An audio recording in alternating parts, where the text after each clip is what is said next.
The friction built up throughout the years, eventually becoming an ugly animosity. So, who exactly did George Harrison detest so much? Come with us as we reveal the reality, the stuff that makes a warrior. One of the most difficult times in human history was the setting for George Harrison's birth. On February 25, 1943, in a little two-bedroom cottage at 12 Arnold Grove, Liverpool, he came into this world. Fear, air raid sirens, and blackouts were daily realities for his family at his birth on a night when the city was under its 78th consecutive evening of bombings during World War II. Harold and Louise, George's parents, had nothing more than a will to survive, which was far from assured. In the Harrison household, funds were quite limited. For a meager £3 per week, Harold endured lengthy, grueling stints as a bus conductor. He frequently traveled long distances instead of paying for his own bus fare to help them stretch their budget. Even though she earned barely a few shillings per building, Louise did any job she could get her hands on, which often included cleaning offices at night. Over the course of a week, they were only allowed 15 shillings for meals. That means there was practically no meat and very few fixings. No less than 3 times did the Harrison kids go to bed without food. Up until George turned 16, he and his siblings even slept in the same bed. Even though they had it rough, the Harrisons were nevertheless very welcoming. Louise brought a glimmer of optimism into their little house. She stuck by her kids' ambitions and gave up things she loved in order to help them achieve them. In subsequent years, she went to extreme lengths, including pawning her wedding band, to ensure that George could purchase an amplifier for his music. The family had to stretch every dime they had. His family, however, never hesitated to support George's musical endeavors.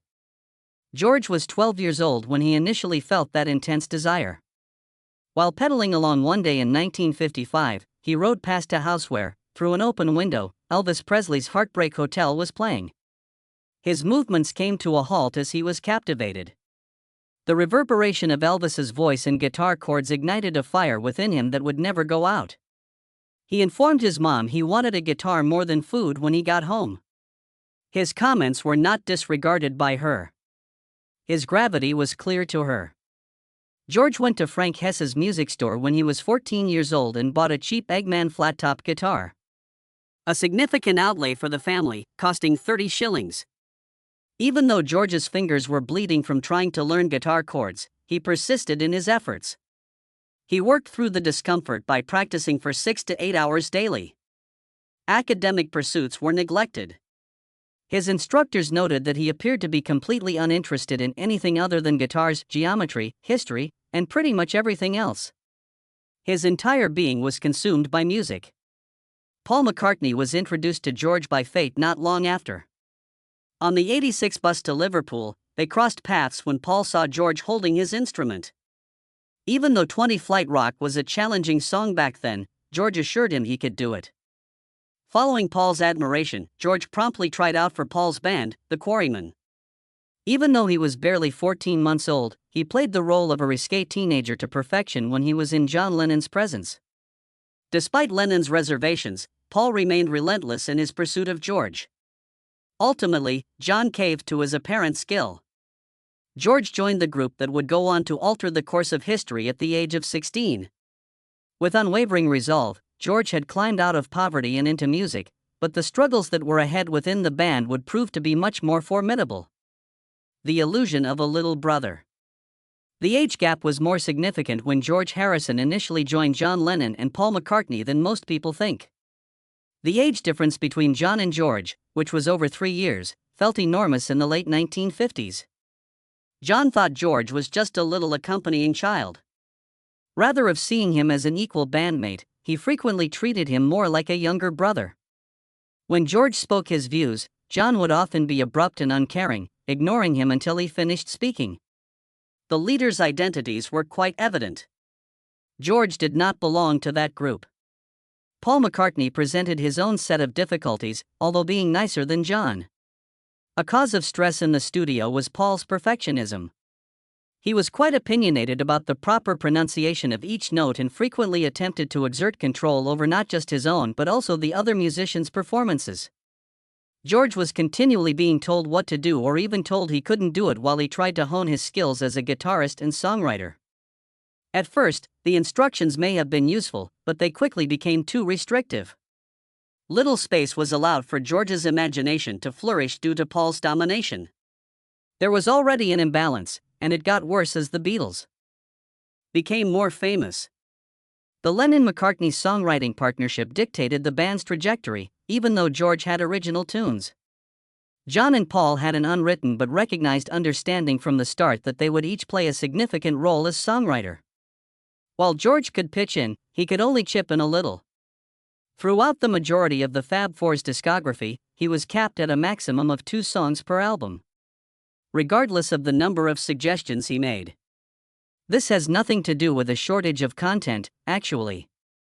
Midway through the 1960s, he had amassed an ever-increasing back catalog of songs, many of which could hold their own against John and Paul's best. His opinion wasn't taken seriously enough, and that was the root of the problem. In 1963, while on tour in Bournemouth, George attempted songwriting for the first time when bedridden with an illness. He decided to try his hand at writing after becoming bored. The end product was "Don't Bother Me," a song that the Beatles included on their album.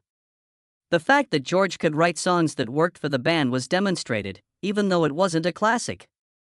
However, the persistent disregard and lack of respect for his lyrics hindered his development as a songwriter. The fact that Lennon and McCartney were in control kept popping into his head whenever he attempted to make progress. The reporters outside the studio just made things worse. The audience could easily recognize each Beatle thanks to their simple labels. Nobody was smarter than John. One who stood out was Paul. It was Ringo who was fortunate. Suddenly, George was the reserved one. It was more than a moniker. Imagine a cage.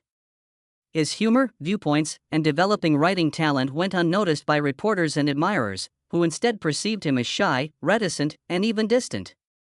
George Harrison, despite his growing creative influence, was mostly ignored by the public at large. George harbored bitterness for years after being erased by the media outside the band and treated like a younger sibling inside. That wrath would eventually explode. Messy and the hard lessons. George Harrison was transported to Hamburg, Germany, with the Beatles in 1960, at the tender age of 17. Both their fame and the trip's glitz were in their infancy. Intense, boisterous, and demanding it was. The proprietors of the tiny clubs where they performed demanded continual action, chaos, and noise. The Fab Four would play non-stop for 8 hours every night with almost any breaks. The band had to prolong songs, make up new sections on the fly, and keep the audience engaged despite their exhaustion as the shows continued well into the morning. It was an intense endurance training session for George, who was just a teenager at the time. Living circumstances in Hamburg only served to amplify the difficulty of the task. Oftentimes, the Fab Four would sleep in the dark and dank basements of the clubs where they performed. As they slept, they could hear burning and dirt all around them. There was no such thing as privacy, and comfort was definitely not an option. They were employed in the notoriously violent, drunken, and criminal Reaper Bond district. Brawls may break out at any moment among the rough guys who worked as club bouncers, some of whom had questionable histories. The others, including George, had to figure out how to live in that world fast. There was more to it than that. Resilience was the theme. In spite of everything, Hamburg had a profound impact on George's development as a musician. He developed endurance and self-control while playing non-stop for hours on end. He became much more adept at improvising, his timing became pinpoint, and his fingers became tougher. There was no room for error during an hour-long show. He had to maintain concentration and imagination. His style was later distinguished by the technical perfection he developed over time. He had his limitations tested by Hamburg. George was also instrumental at this time in developing the Beatles' sound. He and Paul began experimenting with amplifiers and guitar pickups to get a louder, more aggressive sound. George's aggressive and motivating guitar skills gave the band their distinctive raw electric sound. A key component of the professionalization of the Beatles brought about by the long nights in Hamburg was George's development as a guitarist. Even while the band became closer while performing, there weren't always equal ties off stage. The friendship between Paul McCartney and John Lennon was growing stronger. As a pair, they were developing their creative bond through songwriting. Although George had admiration for them, he did not belong to their inner circle. They frequently excluded him from decision-making since he was younger and less experienced than them. His guitar work was the lifeblood of their performances and the source of their signature sound, yet he was still an outsider to the band. Cracks in the Fab Four. The Beatles had grown apart from the close-knit group that had conquered the globe in their youth by the late 60s. Arguments were becoming more common, particularly between George Harrison and Paul McCartney, as the enthusiasm and camaraderie of the early years gave way to them. They had different approaches to their profession, and George frequently felt embarrassed by their differences. Among the most well-known instances occurred during the filming of the script for Let It Be. The cameras showed Paul criticizing George's guitar work time and time again. While everyone watched, Paul corrected him publicly, telling him when and how to play. George maintained his composure initially, but the strain was palpable. Paul wanted complete control over the sound, but he also wanted the ability to express himself on guitar. That annoyance persisted. Earlier on in the process of recording Hey Jude, a comparable incident had occurred. George made an attempt to follow Paul's vocal lines with guitar riffs. Paul abruptly ended his experimentation since, in his opinion, it didn't fit. George didn't protest, but he did acknowledge how offensive it was afterwards. Paul treated his ideas with complete indifference despite the fact that he was a talented guitarist with plenty of expertise. Then there was Silver Hammer by Maxwell, a song that Paul loved but that the band as a whole despised. The recording process became a living nightmare. George deemed the track they worked on for 4 days and several takes fruity and useless. Paul insisted, and the rest of the band had little choice but to comply, even though Ringo Starr described it as the most dreadful recording experience of his life. It served as further confirmation to George that Paul's viewpoint was more influential than his own. Even more heartbreaking was the fact that George's songwriting was rejected. Even though he had a substantial catalog of powerful songs by this stage, John and Paul hardly paid them any real consideration. Time heals all wounds. Isn't it sad that they're innocent? Were only a handful of the songs that were dismissed or ignored. They became classics after George released them as a solo artist, proving that everyone had been wrong about him all along. It was easy to see the methodological difference.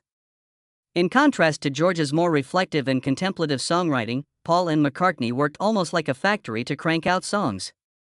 However, the group viewed this as a flaw rather than an asset. During the Get Back sessions on January 10, 1969, everything reached a peak. George silently put down his guitar and announced his departure from the group after yet another round of disagreements. He remained calm and collected. He just got up and left. It was clear from John Lennon's reaction how icy the situation had grown. He gave a non-committal shrug and proposed that Eric Clapton fill in for George. It was no longer crucial for George to be there, according to John. George was allowed to return, but with very specific requirements. He insisted that Apple Studios, which was more comfortable, replace Twickenham Studios for the rehearsals. Paul requested a live TV concert, but he wouldn't participate since he wanted more opportunities to sing his own songs. Everything about how awful things had gotten was revealed by the fact that he had to bargain simply to be regarded. George's calm rage was about to explode into a tantrum, and his patience was becoming thin. The once mute genius breaks her silence. George Harrison had been marginalized for a long time as Paul McCartney and John Lennon took center stage on Beatles albums. Something, nevertheless, shifted in 1966. George was able to carve out some room on Revolver to showcase his songwriting abilities. Bitingly political and critical of Britain's high tax rates, Taxman served as the album's opening track. Including George's song at the album's opening was a bold move. This was more than simply the band of Lennon and McCartney anymore. That George contributed 3 songs, Taxman, Love You Too, and I Want to Tell You, to the album is even more astonishing. It was unusual for him, but it demonstrated his increasing self-assurance and resolve to be heard. Unfortunately, they were short-lived. One of the most iconic albums of all time, Sgt. Pepper's Lonely Hearts Club Band, was started in the following year by the band. On the other hand, George found the experience to be both frustrating and lonely. He contributed a new song titled Only a Northern Song, which was critical of the band's unethical treatment of money and publishing rights. By turning it down, John and Paul were ignoring his worries and excluding him from the official record. The Haunting Within You Without You was the sole song that George contributed to Sgt. Pepper. His growing fascination with Indian spirituality and music served as inspiration. While he was recording it, though, the other Beatles weren't there. In the absence of McCartney and Starr, he collaborated with Indian musicians and George Martin, the track's producer. It was the first time the Fab Four had ever written a song independently of one another. A lot of people thought it was George's best work after the fact, but his bandmates weren't even interested enough to show up to the sessions when he was making it. There it was, again another George song in their eyes. This proved to George just how alone he had gotten. On Abbey Road, George had his redemption moment in 1969. One of his songs was finally given the respect it deserved, on par with Lennon's and McCartney's, during the heyday of the Beatles. It was something, that tune. It was a smash hit for the Fab Four when it was released as a double A-side single with John's Come Together. Frank Sinatra later added his admiration, calling it one of the best love ballads of all time. Even John Lennon himself acknowledged that Something was the album's finest track. Its genius was also recognized by Paul. Even though George was becoming more comfortable speaking his mind, he was becoming increasingly frustrated with the others. Affairs and betrayals. For a good chunk of the 60s, George Harrison's marriage to fashion model Pattie Boyd appeared to be the picture of idyllic love. They fell madly in love after meeting on the set of the Beatles' film A Hard Day's Night. For onlookers, their romance seemed perfect and unbreakable. Things were falling apart behind the scenes, though. The marriage started to crumble due to George's rising stardom, his worsening drug usage, and his emotional distancing. The involvement of George's closest buddy, Eric Clapton, further exacerbated the breakdown. After falling madly in love with Pattie, Clapton's passion reached a breaking point when he started visiting George's house and writing letters to her. His well-known song Layla, a lament for unrequited love, was a direct result of his intense feelings for her. Pattie first fought against it. However, George's distance from her was growing. She finally broke up with him and moved in with Clapton during the mid-1970s. It was a twofold sting in George's side. In addition to his wife, he had also lost a close friend. Still, George acted in a very unfaithful manner. Even though he was married to Pattie at the time, he had multiple indiscretions. The one with Ringo Starr's wife, Maureen Starkey, was the most hurtful. George made his dating status known. Surprising everyone around him, he even told Ringo the truth about it. On the other hand, Pattie once came in and discovered George and Maureen sharing a bed. Not only did the revelation ruin George's marriages, but it also put a strain on his friendships inside the Beatles circle.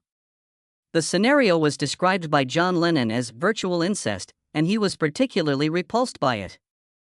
Some of George's darker character traits were laid bare by these betrayals. His private actions betrayed the spirituality, love, and peace he seemed to preach. George had been severely addicted to drugs, especially cocaine, by the early 1970s. His lifestyle, heavy smoking, heavy drinking, and indulgence in vice, contradicted the spiritual image he had painstakingly crafted around his devotion to Indian philosophy and meditation. George would eventually take center stage according to his own rules. With a record that demonstrated how much of a disappointment he had been. George Harrison, who strove for meaning beyond his celebrity status, is often referred to as the spiritual Beatle in contradictions of a spiritual rock star. However, he lived a life that was contradictory. He preached against the same vices that he frequently committed himself to, despite his unwavering commitment to spiritual practices like meditation, prayer, and Indian philosophy. He spent a lot of time after the Beatles broke up dealing with the tension between his principles and his actions. His first trip on LSD, which changed his life forever, happened in the mid-1960s. Nothing was anticipated. At a party, a dentist slipped the medicine into the coffee that George and John Lennon were drinking. It was a very overpowering experience. According to George, his perspective on life changed that night on. It broadened his perspective to include things beyond fame and fortune. The quest was for a greater truth. Indian music was his path to LSD. Learning the sitar from Ravi Shankar Jr., culminating in the Hare Krishna movements and Hinduism's tenets. George battled the shadowy side of drugs, even if his spiritual quest was sincere. His cocaine usage skyrocketed in the 70s, following the breakup of the Beatles. In addition to drinking more than he publicly acknowledged, he chain-smoked. Despite his deteriorating condition, he persisted. The inconsistency was plain to see. Despite his warnings regarding ego and excess, he continued to pamper himself. Even though George was still dependent on cocaine, he once warned Elton John to avoid it. Even while it showed how divided he was between his two selves, his friends regarded it as hypocrisy. The way he related to money was another source of conflict. Emptiness of materialism was a common theme in George's music. Living in the material world, his solo album, was an outspoken critique of the ways in which material success and celebrity impeded his pursuit of enlightenment. But George himself resided in Friar Park, a 120-room Victorian palace encircled by vast gardens and lakes, one of England's most luxurious residences. He had romances with actresses and models, amassed a collection of expensive cars, and lived the high life as a rock star. His actions seemed to contradict his words, at least to those on the outside looking in. A more nuanced reality emerged. In spite of his firm belief that money couldn't buy happiness, George cherished the aesthetic value, the security it provided, and the independence it afforded him. In the blink of an eye, he could be meditating in a sports car. In his own eyes, he was far from perfect. Post-Beatles, he regarded himself as a man torn between two extremes, liberation and wrath. After the Fab Four split up in 1970, many were concerned about George Harrison's solo career. He had been the lesser-paid partner, restricted to just 1 or 2 songs per album, for a long time. However, unleashed a torrent of originality once she was no longer restrained by Lennon and McCartney. The end product was the triple album sensation All Things Must Pass. While he was a member of the Beatles, he wrote the majority of the songs that Paul and John later rejected. With the room to spread out, George showed the full extent of his material backlog. Songs such as My Sweet Lord and Isn't It a Pity, along with the title song's profound spirituality and honest emotionality. With sales that surpassed those of Lennon and McCartney's individual albums, the record was an enormous success both critically and commercially. George saw it as evidence that he was more than the unassuming sidekick everyone had formerly assumed him to be. He was finally realized by everyone how much he had been underappreciated. Shortly thereafter, in 1971, George orchestrated the concert for Bangladesh, which was one of the most audacious events of its time. It was the first big benefit performance in rock history, featuring Ravi Shankar, Bob Dylan, Eric Clapton, and other superstars. Those displaced by the Bangladesh Liberation War were the intended beneficiaries of the funds and publicity generated. The performance was an inspiring act of kindness in and of itself, but the money got mired in red tape due to tax issues and legal battles, which delayed the distribution of much of the aid. Still, it proved that musicians could use their celebrity status for social good, which paved the way for subsequent concerts such as Live Aid. In spite of his achievements, George's resentment of Paul McCartney persisted. He did it in multiple ways. He contributed slide guitar to the notorious Do You Sleep by John Lennon. Angry music that pounced on Paul following their split. It was clear from George's participation that he had strong allegiances. During the post-breakup legal fights, he openly opposed Paul while siding with John and Ringo. Their connection as Liverpool teenagers appeared irretrievably severed. Throughout the 1970s and after, George rarely concealed his disdain for Paul in interviews. Paul was characterized by him as possessive, demanding, and a pain to collaborate with, according to him. Their long simmering animosity persisted even after their few collaborations in the 80s and 90s. In public, George might be courteous. But deep inside, he was still bitter over being ignored and overlooked all those years ago. This combination of liberation and wrath characterized George's post-Beatles life. As a solo performer, he had established a reputation that rivaled that of McCartney and Lennon. On the flip side, the band's disbandment left him bitter and he never got over it. He had the world at his fingertips, but the scars inflicted by the Beatles would haunt him forever. New challenges would continue to put George's health and spirit to the test as the 1980s progressed. The war's last years. By the late 80s, George Harrison had become a man torn between admiration and animosity. It wasn't until 1988 that the Fab Four were officially welcomed into Rock and Roll Hall of Fame. Tonight ought to have been a joyous occasion. The reality of how broken the relationships had grown was instead laid bare. Not even Paul McCartney was going to show up. Did not want to deal with the ongoing legal issues that had developed between him and the others. Ringo Starr turned up, but he was clearly inebriated. George was thus largely alone to give the acceptance speech. He was always tactful and professional when speaking in public. Despite the composed delivery, the underlying stress was palpable. Instead of bringing the world together, the Beatles' continued division was on full display during what should have been a unifying occasion. Nothing could ever make George forgive Paul, not even after that fateful night. He was known to criticize Paul's character and music harshly in interviews. Their animosity from their time together in the studio remained with George until his death, manifesting itself subtly at times and more obviously at others. The problem was excruciatingly distressing when it involved John Lennon. George was still bitter about John's murder in 1980. During the last years of the Beatles, they collaborated less, and George confessed that he felt Lennon never treated him with the respect he was due. George never had the chance to make things right or mend the rift that had grown between them, which only served to heighten the pain of loss. Although these old scars never completely healed, George fought not just with his old bandmates but also with his own body in his twilight years. His cancer diagnosis came in the 90s. Despite treatment, he was still severely damaged from his years of continuous smoking. Another unfortunate event occurred as he was battling for his health. A house invader stabbed him many times in his Friar Park residence in December 1999. Although George's wife Olivia repelled the assailant and probably spared his life, the incident wounded her emotionally and physically. Violent crime had broken into the safe haven of a man who had sought tranquility for so long. George grew increasingly reliant on his spiritual practices as his health deteriorated in the early 2000s. In his last days, he meditated and chanted surrounded by loved ones and followers of the Hare Krishna movement. His final words were, "The search for God cannot wait, but everything else can wait," reflecting his unwavering commitment to his lifelong quest. For a guy whose whole life had been consumed by conflicting desires, it was an appropriate parting gift. The path to inner peace in God amidst the rock star's lavish lifestyle of turmoil, excess, and luxury. At the age of 58, George Harrison passed away on November 29, 2001. His life was an odyssey of paradox and genius, of physical suffering and inner yearning.